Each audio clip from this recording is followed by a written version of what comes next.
Hello friends, আশা করি সকলে ভালো আছেন, সুস্থ আছেন। আমিও খুব ভালো আছি। আজকে পয়লা বৈশাখ উপলক্ষে মিষ্টির দোকানের মতো রাবড়ি বানিয়ে দেখাবো।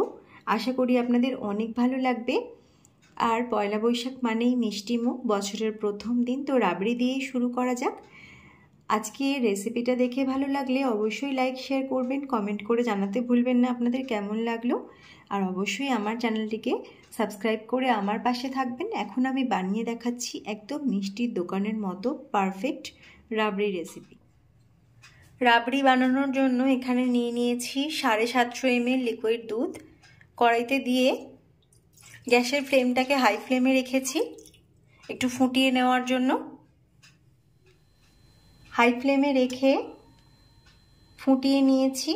এখন গ্যাসের ফ্লেমটাকে কমিয়ে নিলাম। লো ফ্লেমে করে নেওয়ার পর এই যে এখানে দুধের সরগুলো পড়বে, সরগুলোকে এভাবে কড়াইয়ের সাইড করে করে রাখতে হবে। এভাবে প্রতিবারেই সরগুলোকে একটু আলাদা আলাদা করে এভাবে একটু সাইড করে করে রাখবো।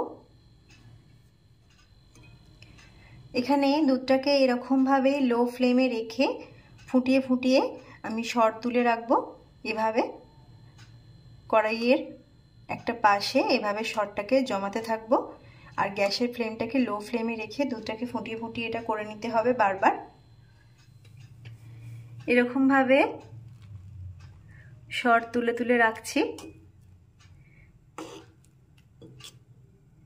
এই যে এখানে সরগুলোকে আমি সব এক জায়গায় জড়ো করেছি। এখন এইভাবে আমি সরগুলো তুলে নিয়েছি। এবার এখানে দুধটা দেখেই বুঝতে পারছেন এটা একদম ঘন হয়ে গেছে। লো ফ্লেমে রেখে অনবরত আমি সরটাকে এভাবে আলাদা আলাদা করে সরিয়ে নিয়েছি। এই দুধটা আর আমি ফুটিয়ে ফুটিয়ে কমিয়ে নেব না। এর মধ্যে এবার মিশিয়ে দিচ্ছি আমি চিনি। এখানে চিনির পরিমাণটা খুব বেশি নিলাম না, 2 টেবিল চামচ চিনি মিশিয়ে নিলাম।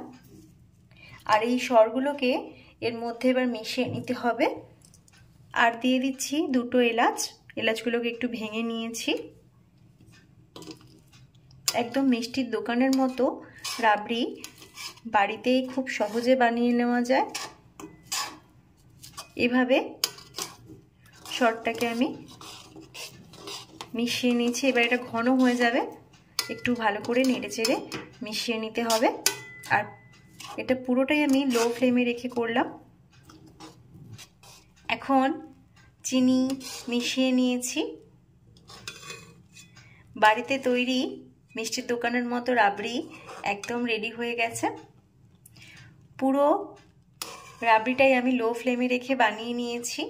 দুধের পরিমাণ যেটা আমি নিয়েছিলাম, এখানে আমার 40 থেকে 45 মিনিট মতো সময় লেগেছে পুরো দুধটাকে একদম ঘন করে করে এভাবে সর ফেলতে। তো এবার আমি গ্যাসটা অফ করে দিচ্ছি। রাবড়ি একদম রেডি হয়ে গেছে।